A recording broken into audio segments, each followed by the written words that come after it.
Olá, seja muito bem-vindo. Na aula de hoje nós vamos fazer uma introdução sobre previsão para você que nunca nem sequer ficou sabendo o que é isso, né? É de comer, de passar no cabelo. Então vamos lá entender o seguinte: previsão é uma área da astrologia avançada, né? As pessoas na nossa sociedade, de maneira geral, entendem que a astrologia é uma ciência preditiva, né? E realmente ela tem um fundamento na previsão. Mas, mais do que isso, é entender que o mapa como uma previsão também não é o foco original da astrologia, né? É entender que o mapa é um registro do momento do nascimento que vai se revelando com os trânsitos, né? Então, na verdade, as previsões elas somente apontam áreas da nossa vida que já estão prometidas no nosso mapa astral, se revelando a nossa consciência e pensando sistemicamente e fenomenologicamente, é através dos trânsitos que os fenômenos chegam à nossa consciência. E por isso a gente pode entender melhor as camadas do nosso mapa de uma maneira mais profunda através dos trânsitos, que são os apontamentos daquelas promessas do momento do nosso nascimento. Então, previsão é mais do que saber quando algo vai acontecer, por quanto tempo algo vai acontecer, como esse algo vai acontecer, aonde esse algo vai acontecer, né? Previsão é sobre os fenômenos que estão prometidos dentro de um registro do nosso nascimento, impresso no momento em que nós nascemos, se revelando a nossa consciência através de comportamentos, através de condições e através de emoções que passam aí por mudanças, estados, né, de transição. Então, o que acontece basicamente quando a gente olha para os trânsitos é oportunidades para que a gente reconheça as nossas motivações, muitas vezes emocionais, que nos levam a um determinado linguagear. Isso significa um determinado comportamento ou dinâmica relacional com o outro, com o meio, né, com as condições que nos são apresentadas. Muitas vezes essas dinâmicas, esse emocionar fica oculto.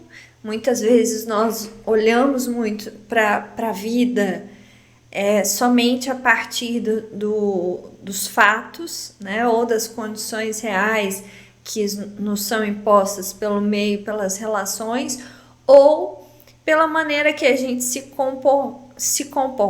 Nós temos pouca tendência a questionar o que nos motiva a comportar de determinada maneira e pouca tendência a também olhar o que motiva o outro a se comportar de determinada maneira. E aí a gente pode lembrar das aulas que nós já tivemos sobre cultura e padrão para compreender melhor isso que eu estou falando aqui agora e que vai se revelar dentro dos trânsitos também, tá? Trânsitos também nos mostram que o mapa é dinâmico, né? Que o mapa não fala sobre uma vida estática e já pronta ou determinada, mas ele fala sobre um estado dinâmico e vibratório de diferentes ciclos e níveis de consciência, ou seja, em determinados momentos nós estamos vivendo ciclos diferentes em níveis de consciência diferentes que por vezes se atravessam, se atrapalham, né? E nos levam a diferentes desafios. Então, a previsão nos permite entender essa dinâmica que se interpenetra e que muitas vezes se revela para a nossa consciência como uma total bagunça que mistura diferentes situações e problemas e que por vezes pode ter origem uma única questão, né? Então é para a gente dar uma olhada sobre isso. Estudar a previsão é sobre estudar isso, na verdade, tá? E aí eu vou trazer aqui para vocês que as técnicas previsionais que eu utilizo no sistêmico consideram os trânsitos, as progressões secundárias e a revolução solar, tá? São técnicas aí que eu vou passar aqui para vocês de uma maneira muito inicial, só para que vocês consigam olhar um mapa e adquirir a consciência do que olhar e de quais informações retirar, para que mais para frente vocês possam pegar os recursos que vocês já têm das aulas e aplicar para refletir sobre os trânsitos no mapa de vocês ou de outras pessoas, tá? E aí, nós vamos colocar o seguinte, os trânsitos, eles falam sobre trânsitos lentos, médios e rápidos, tá? Então, nós temos trânsitos lentos, que são os transpessoais, trânsitos médios, que falam sobre Júpiter e Saturno, os eclipses e Marte, sobre trânsitos rápidos, que falam sobre os ciclos de Sol e Lua, que é a lunação, tá? Ah, mas cadê Vênus, Mercúrio, nessa história, né? Gente, trânsito de Mercúrio e Vênus é interessantezinho, principalmente para quem é regido por Mercúrio e Vênus, tá? Não é tão importante no âmbito sistêmico, tá bom? Então, vamos pensar aqui o seguinte, os trânsitos lentos que envolvem os planetas transpessoais que nós já conhecemos como Urano, Netuno e Plutão, eles falam também sobre mudanças a nível transgeracional, tá? Então, eles falam sobre uma mudança no nível de consciência espiritual, de reconexão espiritual, tá? Como a gente sabe que Urano e Plutão falam sobre ordem, a gente está falando aqui sobre uma reparação espiritual.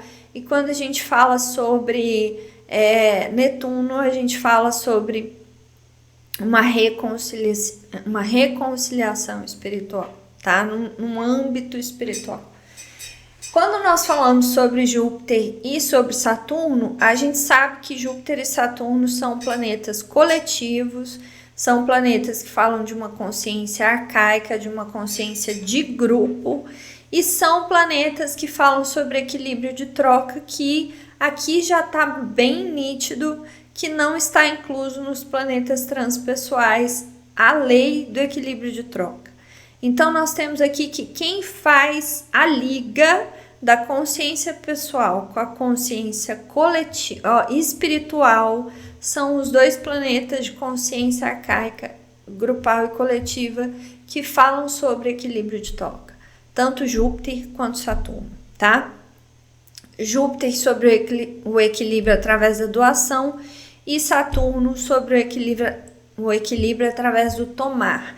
Então, nós temos que Saturno tem que aprender a tomar a origem e Júpiter tem que aprender a doar aquilo que traz na sua bagagem, tá? Os dois têm aporte úmido, então os dois têm que trabalhar mais o úmido do que o seco, né? A tendência dos dois é ter mais seco do que o úmido. Então, no equilíbrio de troca é preciso desenvolver mais umidade, né? Saturno, umidade na origem, significa abertura para a origem, para a história, aceitação da história, né? Da sua origem, a aceitação das suas emoções, da origem daquilo que toma, né? Da raiz daquilo que absorve para si.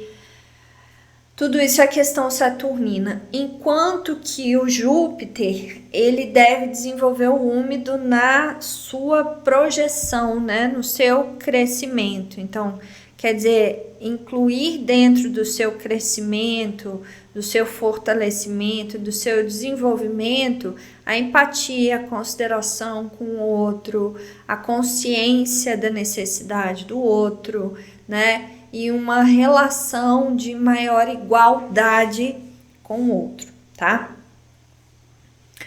E daí nós temos que os trânsitos de eclipse, que falam de fases lunares também, mas que são maiores, com impacto mais profundo, a gente sabe que envolve consciência pessoal. Marte também envolve consciência pessoal, assim como lunação envolve consciência pessoal.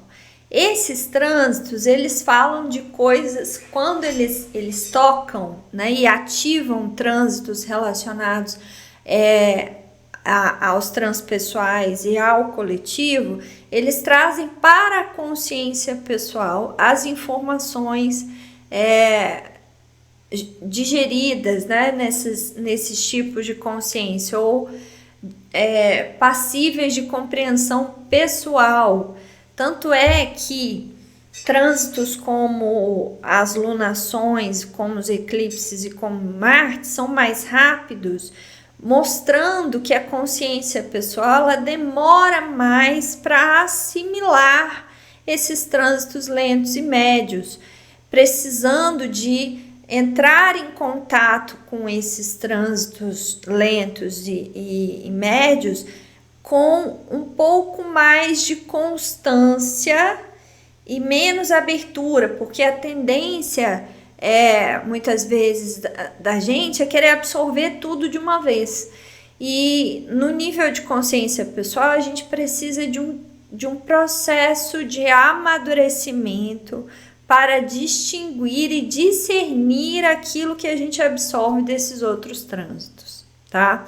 Por isso que os trânsitos médios duram aí em torno de 1 a 2 anos, não, em torno de, isso mesmo, em torno de 6 meses a 2 anos, porque eclipse dura aí 6 meses, a 2 anos, que é Marte e Saturno, né? Não. É isso mesmo, de 2 meses a 2 anos, porque Marte tem uma tendência a ficar 2 meses em cada signo, tá?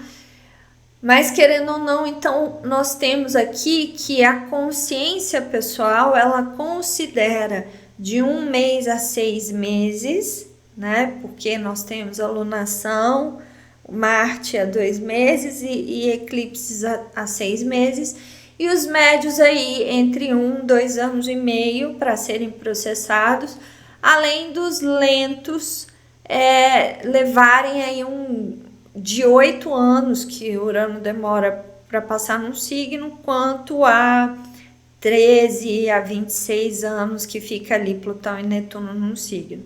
Isso aqui nós não estamos pensando em ciclos, tá? Nós estamos pensando em etapas do processo. Se nós formos pensar em ciclos e fases críticas e tudo mais, a gente já tem esse material contido nas outras aulas, tá? Eu tô aqui só tentando dizer para você como é que funciona essa dinâmica de trânsito. As progressões direta e conversas, né, são o mapa do momento do nascimento progredindo, tá? A progressão, ela acontece no momento do nascimento, nasce a progressão direta, que segue o movimento do mapa de maneira anti-horária. Então, o ascendente vai para casa 2, vai para casa 3, etc e tal. ou a conversa que nasce do momento do nascimento e o ascendente faz o sentido horário. Então ele segue da casa 1 para a casa 12, para a casa 11, etc. Então assim ele progride tanto o ascendente quanto o meio do céu, considerando que um dia é igual a um ano. Já a lua progredida, ela passa por 6 meses em cada signo, né? Então ela tem aí uma conotação de aspecto muito semelhante a Saturno, assim como o ciclo dela tem a duração também semelhante a Saturno. Por isso é interessante observar os aspectos de lua progredida com os de Saturno para ver como eles andam e se confirmam entre si, tá? E aí a progressão, ela fala muito sobre a nossa interioridade, tá? Ela fala muito sobre crenças que nós vivemos naquele momento, ele fala muito sobre competências, sobre como nós estamos naquele momento.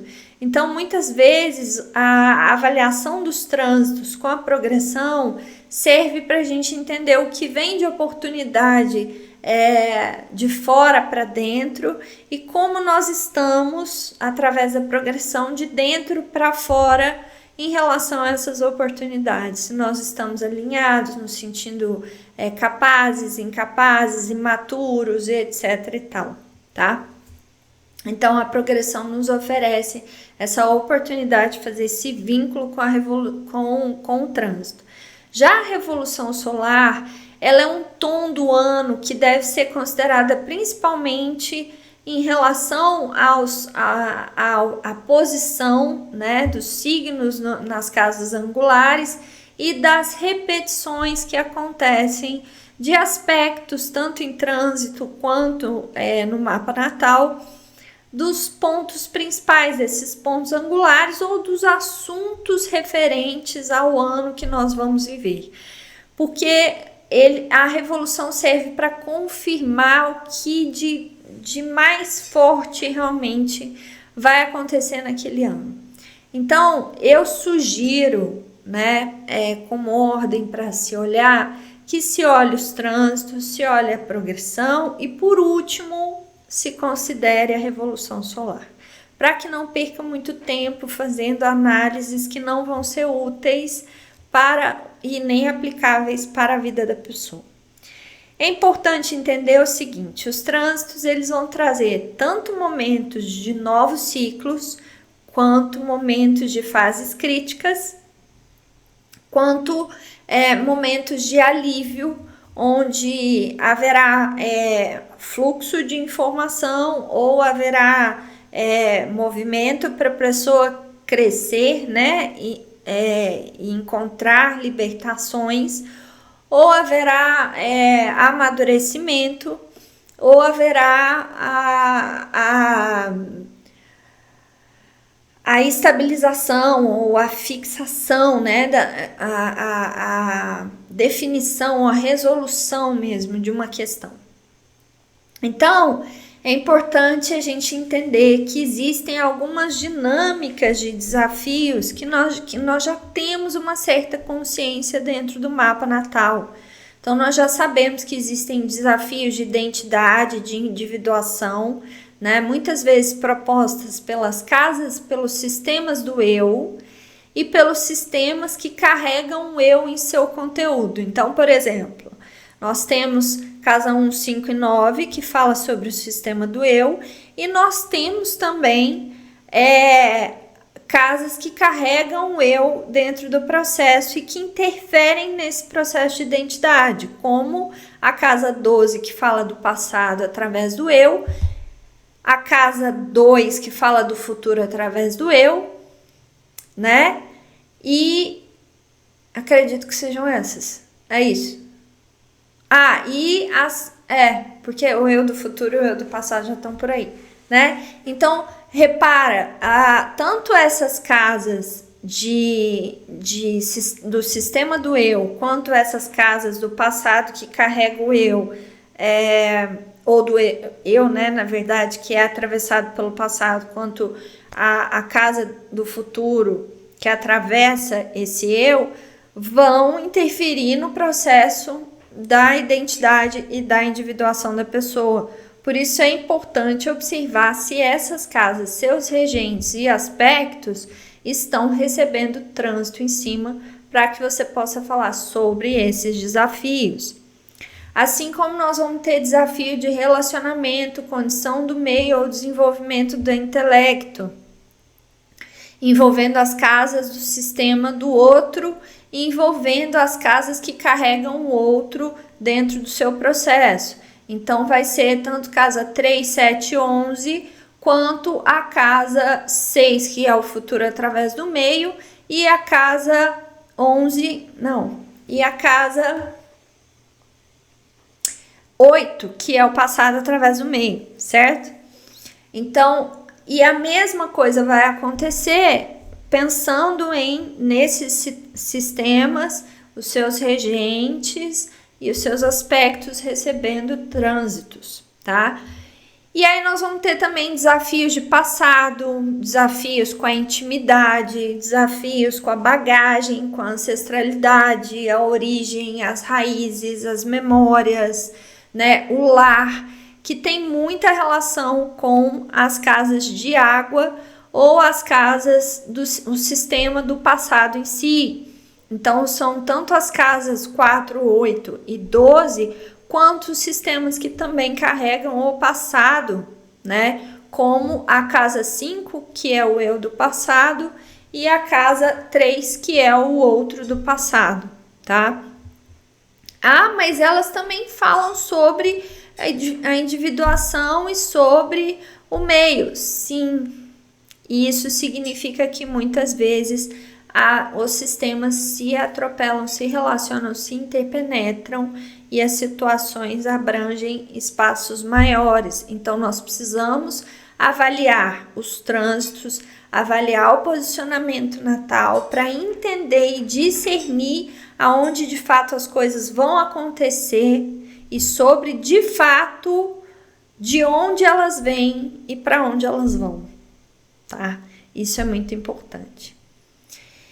E aí nós temos os desafios com o futuro, com a vida pública, com a carreira, com o sistema social, com o legado e com o que está sendo construído, inclusive com a próxima geração, né?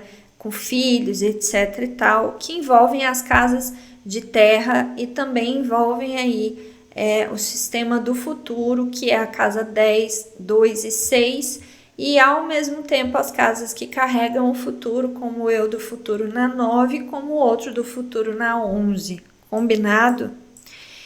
Então, aqui eu trouxe um mapa natal para trazer o discernimento sobre o que realmente é o trânsito no desenho, né? Então, nós temos um mapa natal aqui dentro, contido, com os seus planetinhas posicionados em signos e casas, e nós temos fora os mesmos planetas posicionados em áreas diferentes, ativando pontos do mapa. Então, quando você observa esse mapa, você vê que naturalmente é um ano para essa pessoa que envolve muito a questão de futuro, porque as coisas estão todas aqui, né? Mesmo que envolva casas de passado, de relações, e do próprio eu, todos eles estão direcionados para o futuro, que é a parte de cima do mapa. Sendo assim, é uma pessoa que está passando, mesmo que sendo invadida por questões de passado, está passando por um momento de finalização de passado, né? De construção de algo novo para o futuro.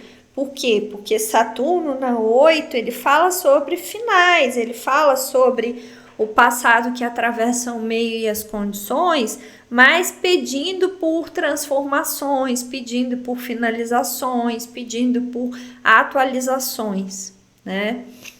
Então isso é importantíssimo também de parar para prestar atenção no mapa, né? Nos trânsitos.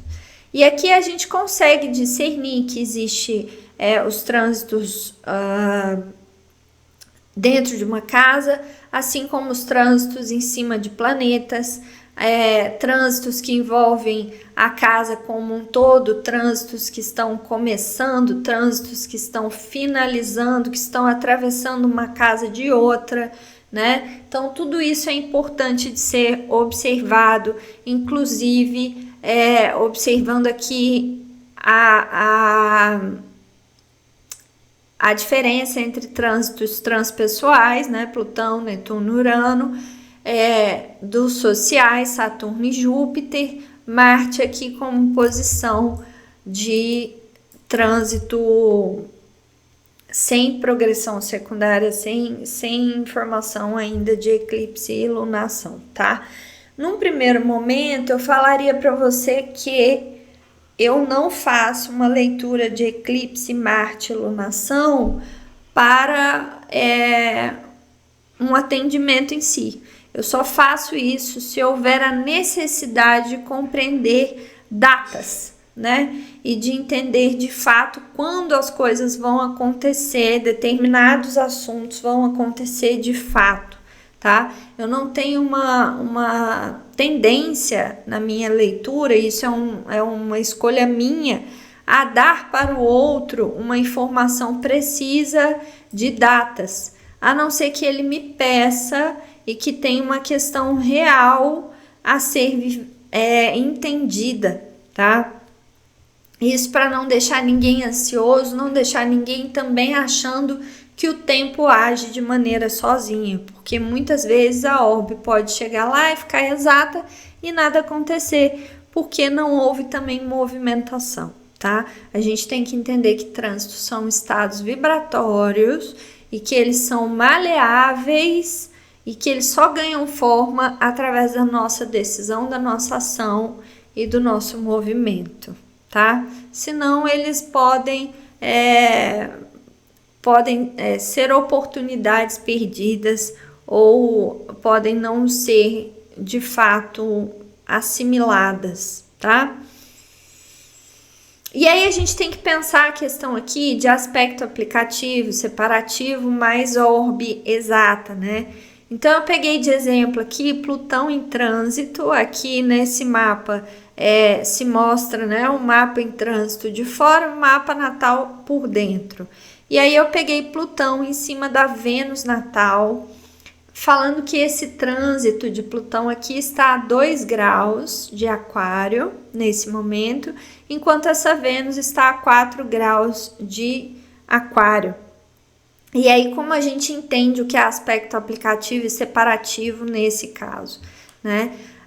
O aspecto aplicativo, ele fala sobre um trânsito que ainda não chegou na orbe exata.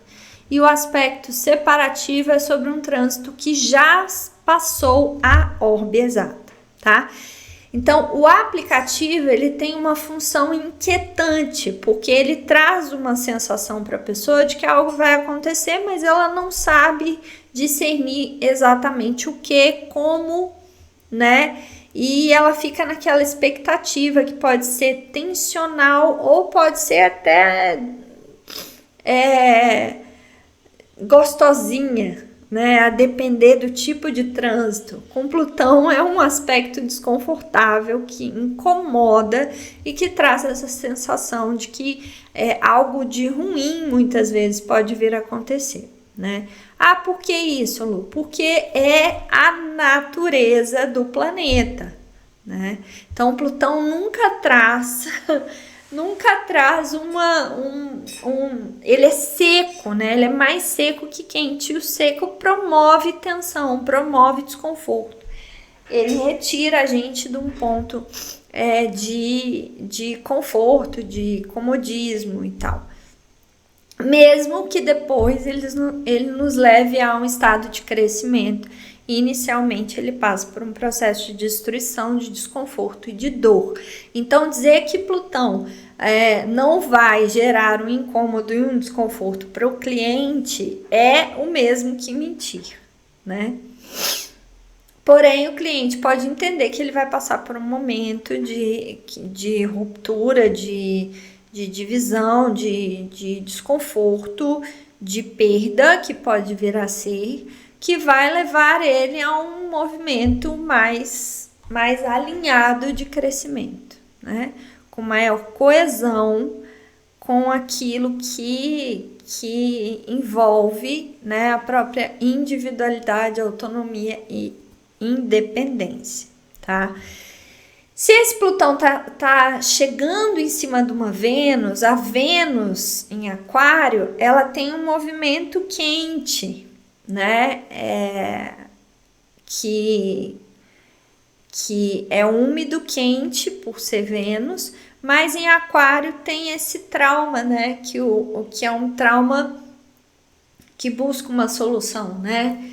Que tenta encontrar uma medida para o quente e úmido que favoreça os dois, né? Então rola uma briga entre quente e úmido na dinâmica desses dois, assim. Então, ora há necessidade de se impor, de se afirmar, de se colocar, de crescer, ora há necessidade de ceder, de abrir espaço, de se unir, de se integrar, né? De partilhar, de cooperar, tá?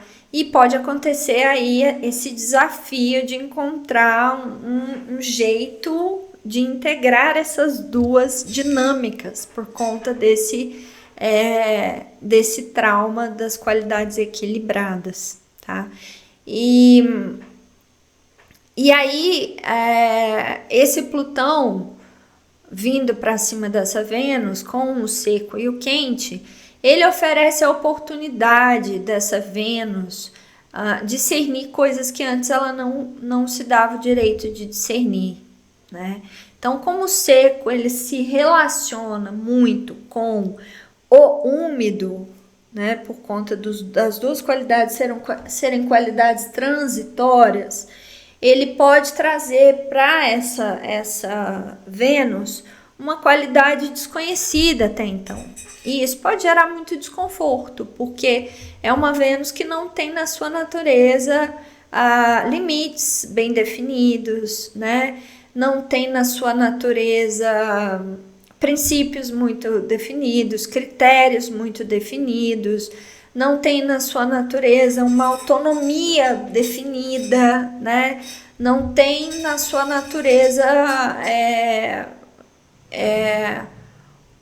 uma escolha do que quer, né? De para onde vai, do que faz sentido para ela, né? Então ela pode ser uma Vênus que sempre foi condicionada a se moldar, a se adaptar, a se unir, a aceitar, né, aquilo que vinha até ela. E com esse seco, ela está sendo convidada a fazer definições, a construir limites, a rejeitar algumas ideias, a procurar uma coesão que tem a ver com o que ela quer, né? E isso é extremamente desconfortável, tá? Porém, na definição de um com o outro, a gente percebe o que aqui na dinâmica? Que esse Plutão está se aproximando dessa Vênus. E dentro desse mapa, ele está fazendo uma quadratura natal com esse próprio Plutão aqui, né? Então, isso faz com que esse Plutão natal aqui, que também está a 2 graus, tenha sido um momento anterior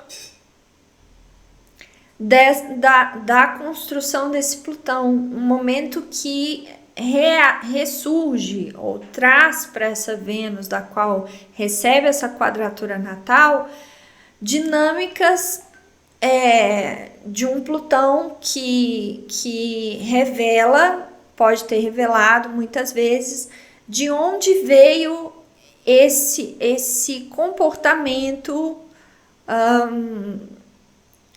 da Vênus traumático, esse comportamento que não consegue encontrar um meio tempo entre a sua vontade e a sua vontade e quem ela é, né? Então, assim, com quem ela quer comungar e quem ela é que faz com que essa aliança aconteça, né?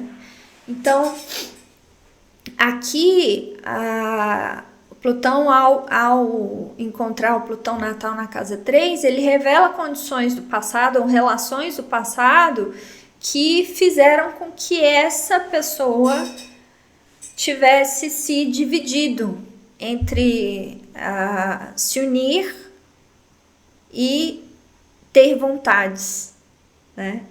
Então, assim, é como se ela tivesse encontrado uma saída num processo de intimidação, de ameaça, de risco, de perigo, né? Onde ou era o que ela queria ou era a união, vamos supor assim. E aí Plutão quer convidar ela a renovar isso, né? A fazer um novo ciclo disso, porém traz toda essa memória de dor e desconforto à tona e faz com que ela tenha que passar por uma purificação dessas condições e relações do passado, inclusive encontrando dentro desse meio e dessas relações atuais, relações que mantêm e reforçam essas condições e relações antigas e que não estão mais alinhadas com quem ela quer ser, né? Então há um teste para ela se posicionar, há um teste para ela colocar a sua vontade com clareza, há um teste para ela poder se definir, encontrar limites, o que ela realmente gosta, o que realmente é uma preferência para ela, tá? E é sobre isso, basicamente, a questão do aspecto aplicativo e aspecto separativo. Então, aqui a gente tem o quê? Que Plutão está se separando da quadratura com Plutão nesse mapa. Então, ele já está a 0 graus, mas está separativo. Então, a pessoa está fazendo essa transição de desconforto, tomando consciência dessas dores, desse mal-estar e caminhando, se aproximando de um novo ciclo para essa Vênus, onde haverá mais clareza e mais maturidade e mais definição sobre para onde ela quer ir dentro dos relacionamentos e sobre um lugar dentro das relações onde ela possa estabelecer o seu espaço, a sua autonomia, a sua independência, certo? Então, é sobre isso, aspectos aplicativos e separativos. Essa orbe exata, ela comenta, sim, sobre um momento em que a pessoa entra em contato mais, como eu vou dizer, mais evidente com aquela energia, né? Então, são dias mais críticos, são meses ou tempos mais críticos de experiência daqueles fenômenos, quando os fenômenos realmente vêm à nossa consciência, tá?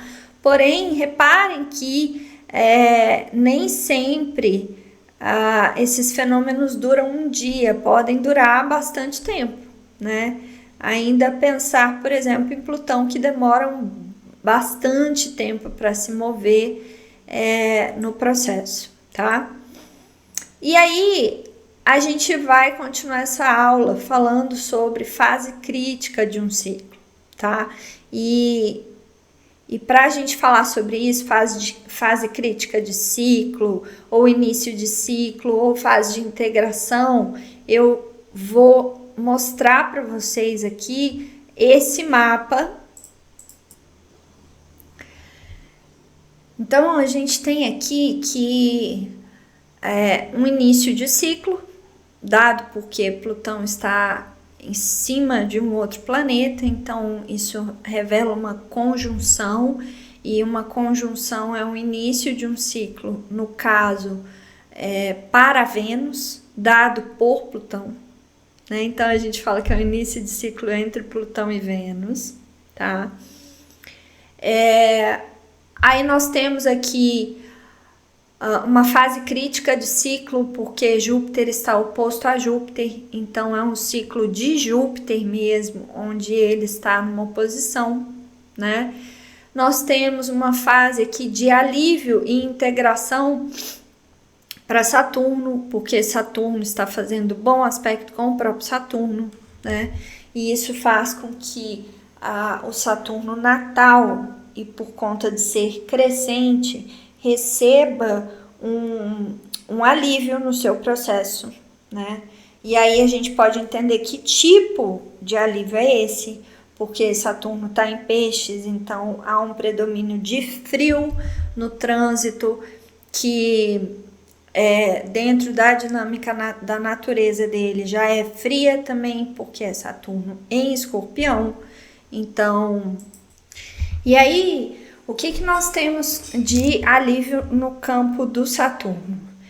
Como existe o frio em comum entre as duas unidades e o seco também, isso significa que a partir do momento que a pessoa vai conseguindo tomar a história através das coisas que estão acontecendo, né, dentro dos relacionamentos e das condições do ambiente, a partir do momento que ela vai conseguindo tomar a história como foi, né, e definir aí uma separação consciente do que foi e do que ela quer que seja, né, definindo aí a sua própria autonomia dentro dessa história e conseguindo manter um certo afastamento ou distanciamento daquilo que não é seu, naturalmente ela vai conseguindo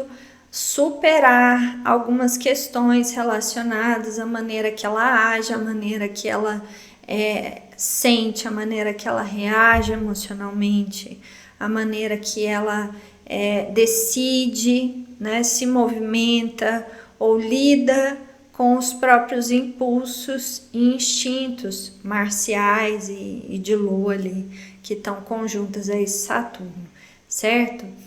E aí, então a gente percebe aqui que existe pontos de alívio e existe pontos críticos. Assim como esse Saturno, ele pode aliviar o processo se a pessoa fizer essa decisão ativa de tomar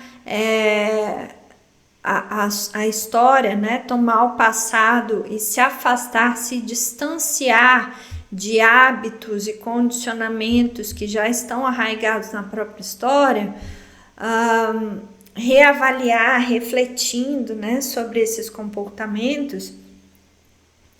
O Urano promove também um movimento frio e seco sobre esse condicionamento, só que ele promove de maneira oposta, então ele tensiona esse condicionamento de casa 4. Então é preciso entender aí o seguinte: como esse Urano é um movimento que tem uma dinâmica tensa vinda de um nível de consciência espiritual mais abrangente, né? E o Saturno vem de um nível de consciência arcaica, coletiva.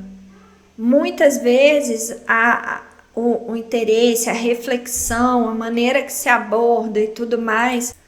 Então, quando a gente percebe que há uma dinâmica de Urano tensionando essa dinâmica saturnina do mapa natal e recebendo um alívio desse Saturno em trânsito, a gente percebe que nem sempre o ato de tomar, o ato de refletir, o ato de interiorizar, o ato de absorver, né, ou de se distanciar da dinâmica, vai ter uma clareza no processo, né, ou vai ter um controle da pessoa, porque existe uma consciência espiritual atuando, né? e atuando de uma maneira a oferecer imprevistos, a oferecer surpresas, a oferecer rupturas, a oferecer incoerências, a oferecer situações onde a pessoa não tem, onde aquilo que foi firmado não é concretizado, né? Então, a pessoa pode passar por esse tipo de dinâmica, e isso na construção do seu futuro, que isso pode vir a ativar esse comportamento na consciência coletiva, que já era um comportamento arraigado e que precisa ser refletido por Saturno. Então, isso é muito importante de entender dentro da dinâmica dos trânsitos, sabendo que vão existir alívios se determinados exercícios ou determinados comportamentos forem conscientemente desenvolvidos, ou eles serão desenvolvidos através de um processo totalmente desconfortável, onde a pessoa vai ficar estagnada, vai ficar paralisada, vai ficar cheia de obstáculos, porque também é uma dinâmica comum ao Saturno, né? Ao frio e seco, vamos dizer assim, que é uma dinâmica que move, querendo ou não. Então, nem sempre a dinâmica é ativamente feita. E aqui existe um outro ponto importante também. Se nós estamos falando sobre um comportamento saturnino, nós também temos que falar sobre a necessidade de ocupar o nosso lugar dentro da história, principalmente porque Saturno tem a ver com tomar, o que a gente toma da história, e tomar a história significa reconhecer a história, né? Significa ativamente trazer para mim essa história e determinar o que eu posso e o que eu não posso fazer diante dessa história, né? Ou acabar assumindo coisas para mim mesma que nem sempre são coisas que eu tenho consciência, mas que eu me sinto obrigada a fazer, como se eu fosse responsável por algo que eu não sei o que é, né?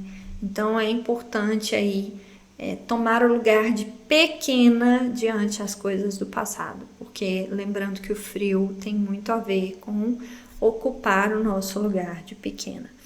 E aí muitas vezes em situações como essa, a situação sai tão fora do controle que a pessoa perde completamente o poder, né? Para que ela possa entender que não é tudo sobre a própria vontade, sobre o próprio desejo, sobre o que a pessoa faz ou sobre o que a pessoa escolhe, né? Existem outras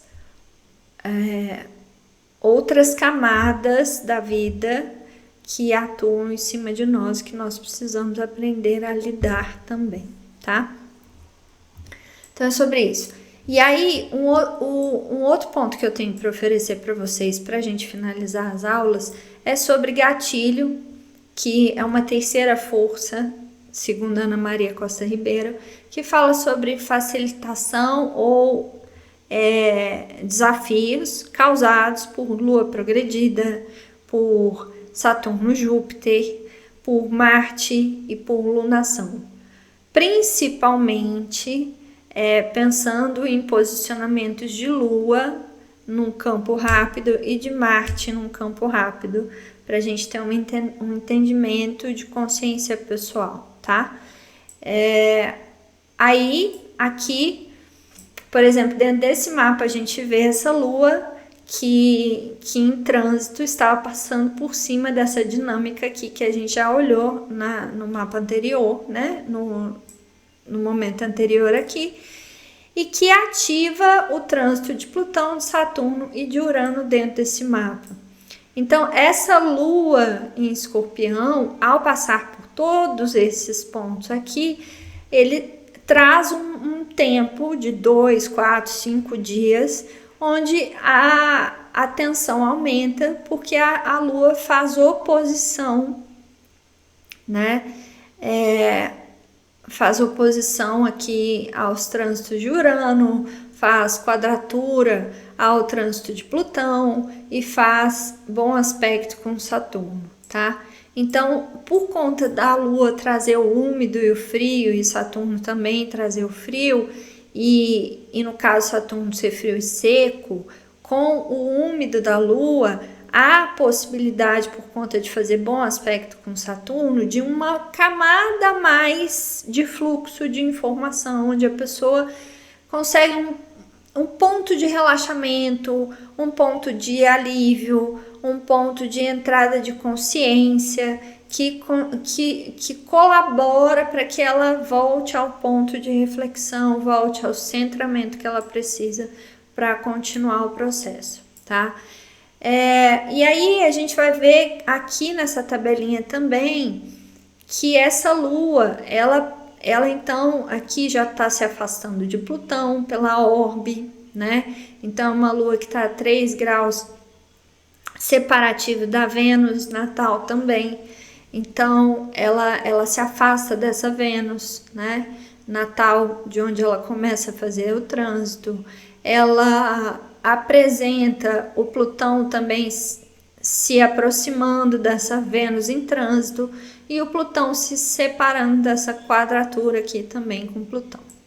Um outro ponto é a gente observar dentro da tabelinha se existe o RX, que é o retrógrado. Então, se existe um trânsito de algum planeta que está retrógrado, para a gente entender se naquela fase a pessoa vai estar com um movimento mais decisivo, direto e integrado, ou se ela vai estar passando por reconsiderações, se acostumando gradativamente, com algumas recaídas e demoras dentro do processo daquele planeta em si, tá? Aqui no caso Marte está retrógrado e Marte no mapa natal da pessoa está junto a Saturno, que também está recebendo esses trânsitos de Urano e Saturno. Então significa que esse Marte também está passando por um processo de reconsideração nessa dinâmica e pode até estar caindo em alguma recaída aí durante esse processo, tá? Por último, observar aqui na Revolução Solar, entender que a Revolução Solar é a foto do momento em que a pessoa faz aniversário. Então, Revolução Solar é quando o Sol faz a revolução no mapa. Então, 365 dias, o Sol vai cair no mesmo grau do seu nascimento, tá? Porém, a posição dos planetas vai estar diferente, assim como a posição das casas, e vai trazer aí o tom do ano.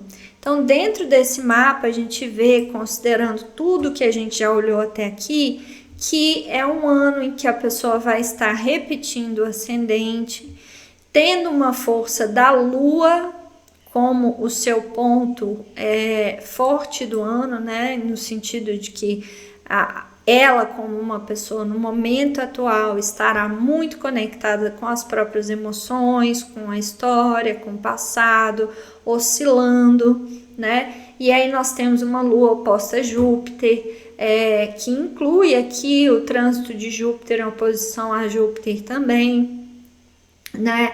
Então, no próprio trânsito do mapa natal, nós vamos ter aqui uma dinâmica. O que eu coloquei aqui? Com Vênus fazendo quadratura com Marte, né? Então Marte também recebendo aspecto de Vênus aqui nesse mapa, considerando que tanto Marte quanto Vênus também estão recebendo aspectos nos trânsitos, né? Então olhar e entender as repetições e os pontos importantes dentro da Revolução Solar. Claro que existem mais pontos que eu não olhei aqui, que poderiam ser primordiais, como o fato dela estar vivendo também lua progredida na casa 9/10 e ter um estélio na casa 9, o fato do meio do céu dela estar em Áries e relacionar com a casa 9 que está vivendo um estélio aqui. Então, existe um chamado para o eu do futuro, para que ela tenha um posicionamento mais claro do que ela quer para o futuro e etc e tal, tá? Mas basicamente foi para mostrar para vocês como que eu construo a técnica de previsão para um atendimento e como que isso interfere aí na dinâmica natal do mapa, tá?